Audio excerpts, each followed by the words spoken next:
Cadbury. दोस्तों, इस पूरी कहानी की शुरुआत होती है जॉन कैडबरी नाम के एक बच्चे से, जिसका जन्म 12 अगस्त 1801 पहले ब्रिटेन के बर्मिंघम शहर में हुआ था। जॉन का जन्म ऐसे समाज में हुआ जहां सभी एक पोकर धर्म से जुड़े हुए थे और दोस्तों, इस धर्म को अपनाने वाले लोगों की अपनी अलग ही मान्यताएं थी। धर्म की अलग परंपरा के चलते उन्हें समाज में एक अलग नज़र से देखा जाता था और यही कारण था कि अपने धर्म रीतियों के चलते उन्हें ना तो कोई अच्छे स्कूल में दाखिला मिलता, ना ही कोई अच्छी नौकरी और ना ही सेना में भर्ती होने दिया जाता था।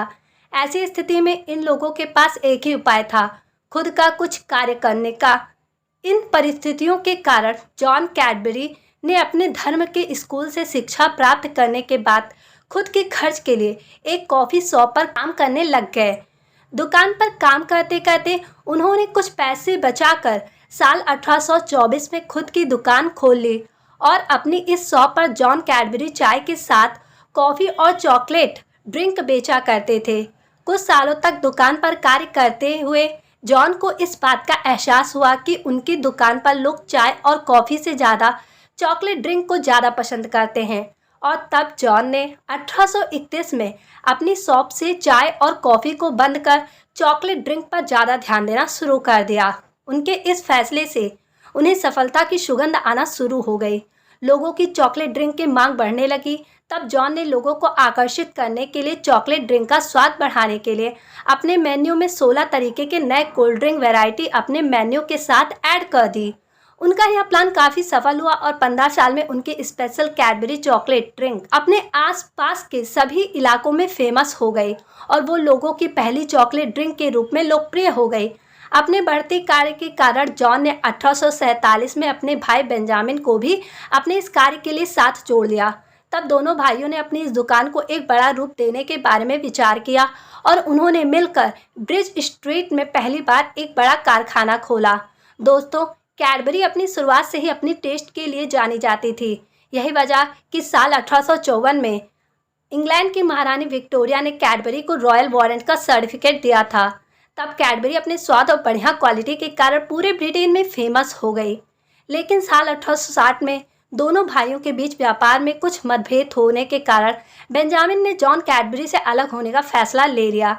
जॉन भी अपनी उम्र के अंतिम दौर में चल रहे थे। उन्होंने अपने इस व्यापार की कमान अपने दोनों पुत्र रिचर्ड और जॉर्ज को दे दी। दोस्तों, आज अपने उत्पाद को हमेशा लोगों के बीच बनाए रखने के लिए आज सबसे ज़रूरी है अपने कार्य में समय के साथ बदलाव, और ये काम जॉर्ज और रिचर्ड ने कैडबरी में आने के बाद किए। दोनों भाई समय के साथ कैडबरी में किए गए अपने सभी बदलाव में काफ़ी सफल हुए। पूरे ब्रिटेन के लोगों के बीच सफल होने के बाद साल 1870 में उन्होंने अपने इस प्रोडक्ट को दुनिया के बाकी देशों में भी भेजना शुरू कर दिया। इसी बीच कैडबरी की शुरुआत को एक मजबूत नींव देने वाले जॉन कैडबरी का 11 मई 1879 को निधन हो गया और कैडबरी के लिए दुख की बात थी कि अगले 10 साल में कैडबरी को एक नया आयाम देने वाले रिचर्ड की भी मृत्यु हो गई और तब पूरी कंपनी को चलाने का जिम्मा जॉर्ज कैडबरी के कंधों पर आ गया। अपनी इस स्थिति को समझते हुए जॉर्ज आगे बढ़ते गए और अपने रिटायरमेंट के दौर में कंपनी के लिए ऐसी खोज कर गए जिसमें कैडबरी को एक अलग आयाम दे दिया।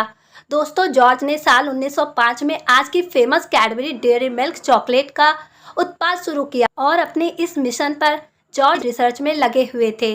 अपनी डॉग चॉकलेट के साथ जॉर्ज उसमें कुछ नया आयाम जोड़ने में लगे हुए थे और तब उन्होंने चॉकलेट पाउडर में चीनी और दूध मिक्स किया और जब इन तीनों मिश्रणों को टेस्ट किया गया इसका स्वाद काफ़ी टेस्टी और शानदार था। और दोस्तों, इसी तरह दुनिया के सामने कैडबरी चॉकलेट बनी और आज मार्केट में कैडबरी के सभी प्रोडक्ट में सबसे अलग है। दोस्तों, आज कैडबरी सफलता की उन ऊंचाइयों पर है कि वो आज 50 से अधिक देशों में अपने इस व्यापार को चला रहा है।